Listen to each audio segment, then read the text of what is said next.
Good morning, afternoon, or evening, lovely lords and ladies of YouTube. Welcome to the literal minute action, exceptionally moist and windy.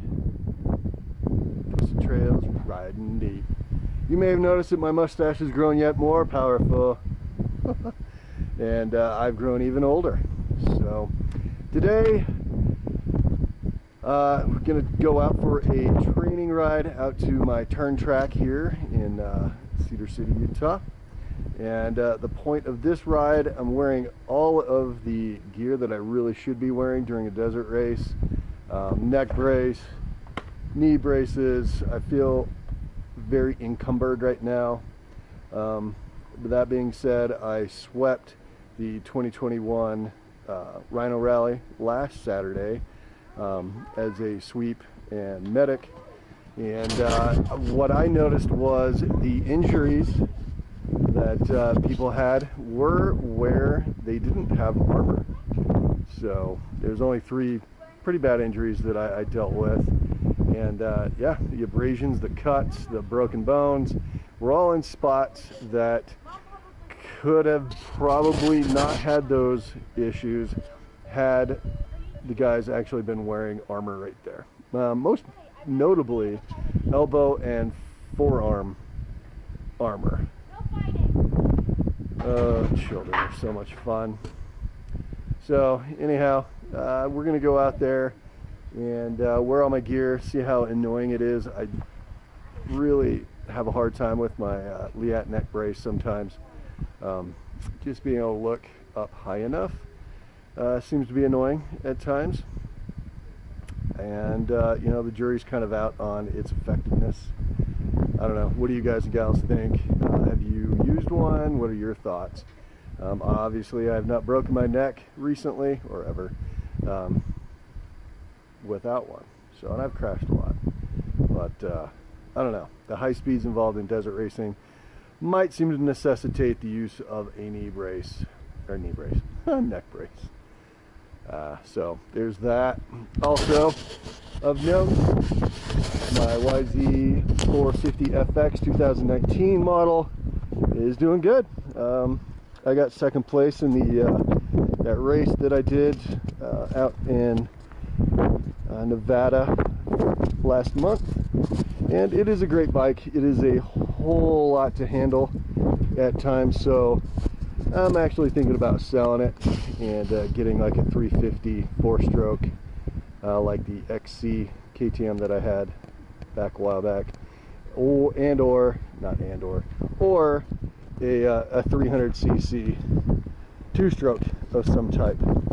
So I don't know. Yeah, let me know what you guys think in the comments. Honestly, for desert racing, strictly for desert racing, this thing is really kind of hard to beat.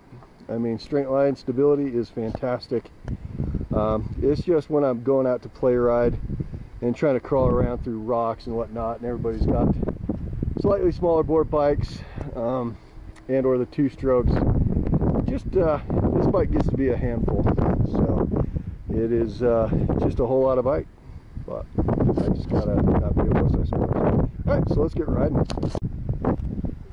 You working?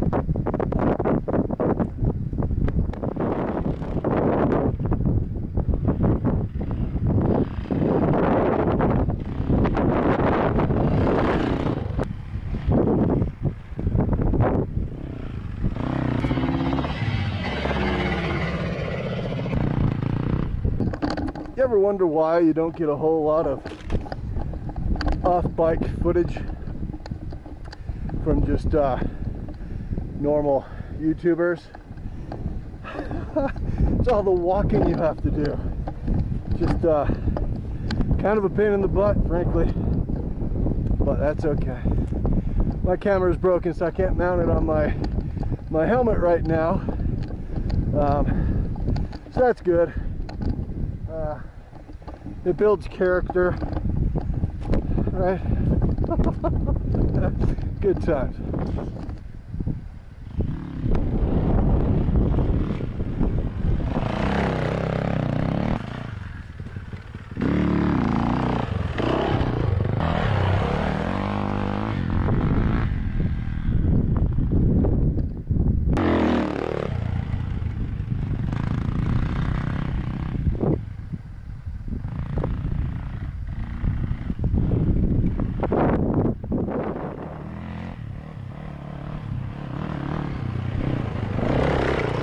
One thing that you'll find out is that by running your little course like this backwards, it's a whole different thing.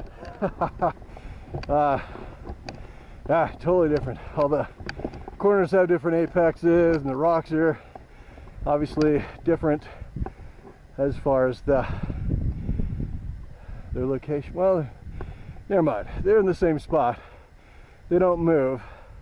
However, your interaction with those rocks is very different. So, whew, I'm getting tired.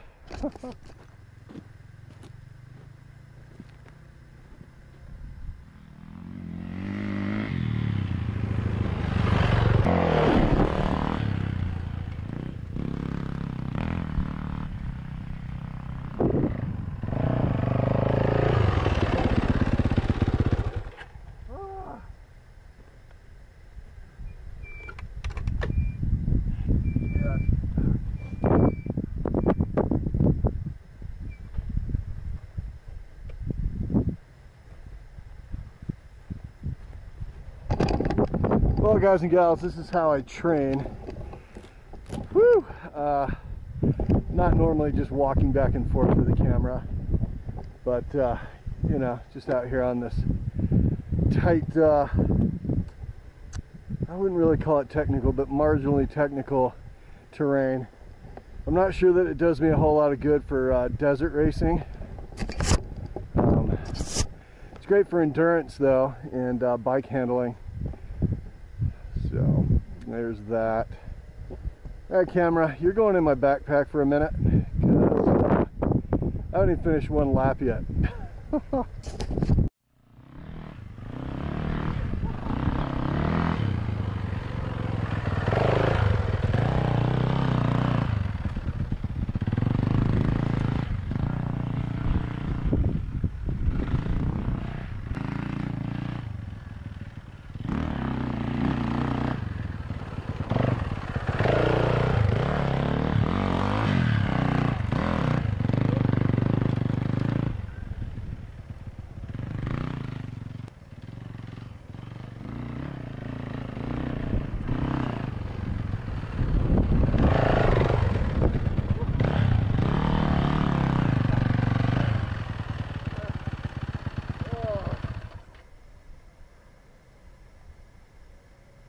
Tired, really tired. So you may have noticed this right here is my section where I practice turning real quick because I took a wrong route or whatever. The tough part about this is it's kind of sandy, kind of has traction, kind of doesn't. And does have a bunch of big rocks in it that suddenly you grab traction and your giant 450 FX wants to get rid of you. Understandably so.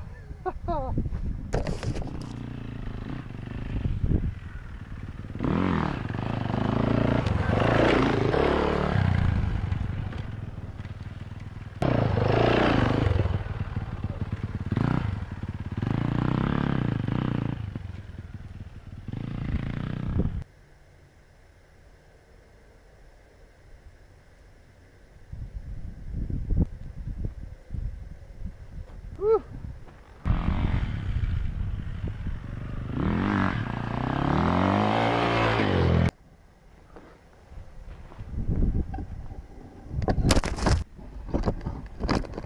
Oops.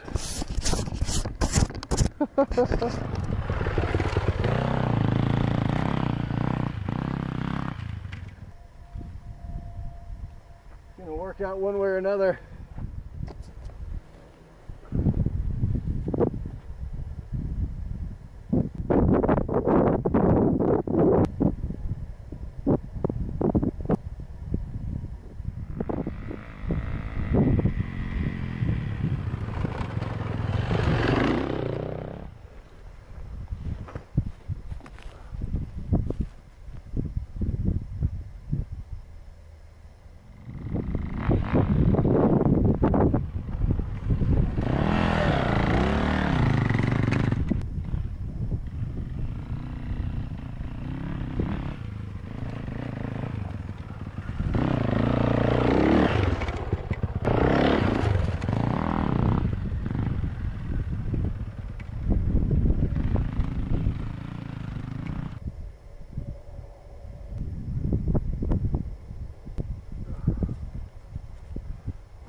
Oops.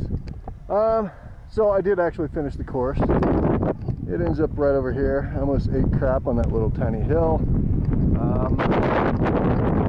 I don't think I'll be wearing the Liat brace anytime soon. I didn't enjoy that thing at all, especially out here with all the twisties and turnies and all that. For desert racing, maybe. I remember it bugging me just a little bit while I was racing too, so frankly probably not. And then my Liat knee braces, I will put in the comments what exact model it is. I got them about 3 years ago, and quite frankly they have made this entire ride fairly miserable, just because while you're standing they work great, but when you go to sit down they're pretty horrendous. Don't enjoy them. They when you go to sit, it feels like the knee area actually gets tighter on your knee. Not horribly enjoyable, frankly. Other than that, this is a great way to train. I am really tired now. A lot of the exhaustion comes from walking with all this gear on, but you know, that much turning and twisting and all the rocks and roots and trees and stuff like that, it's good training. I don't know if it's super great training for the bulk of desert racing, because the majority of desert racing, well, I wouldn't say the majority, a good portion of desert racing obviously is going really fast through whoops and things like that. Well, I don't have that here where I live, at least not in this general area right outside my house. But we do have these tight twisties and rocks and trees. So when we come to a tight area, or an area where I kind of need to get creative with my line choices, it will help. So anywho, I appreciate you guys and gals coming along. That was quite the ride. So I'm gonna head home right now. Thanks again. Have a good day.